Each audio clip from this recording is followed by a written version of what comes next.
تجارت کا عام ہونا، خواتین کا شریک ہونا، خواتین تجارت کر سکتی کی عادت ہے۔ حضرت خدیجہ رضی اللہ عنہا سے بڑا خاتون نہیں تھیں اور مکہ کی سب سے بڑی تاجر۔ لیکن اب خواتین کا نام یا ان کا فیس یا ان کی شخصیت کو بیچ کر اب اشتہار ایسی چیزوں کا ہے جو ضرورت ہی مرد کی ہے، عورت کا کام ہی نہیں، اس پر بھی عورت، موٹر سائیکل کے اوپر عورت دکھائی، جنریٹر کے اوپر عورت، کیوں کہ وہ چیز بکی، وہ دکھائی جا رہی ہے۔ کمپنیوں کے اشتہارات ہوں تو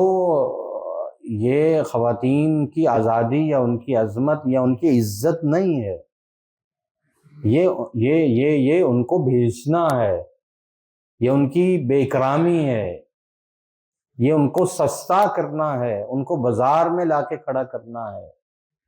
لہذا اب دنیا میں کہتے ہیں جس نے کاروبار چلانا ہے اچھی سے وہ ریسیپشن بنائے، اس پہ ایک گڈ لکنگ خاتون رکھیں کہ کاروبار چلے۔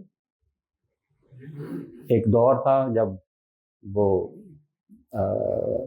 ٹیلی فون آپریٹر جو تھی خاتون رکھی جاتی تھی، اس لیے کہ وہ اچھے سے بات کرے، اور وہ سارا کا سارا کیا ہے، خواتین کو ان کی شکل و صورت کو، ان کی آواز کو، ان کی موجودگی کو کیش کروانا، یا یہ عورت کی بے اکرامی ہے، اور اسلام نے تو اس کو عزت دی ہے۔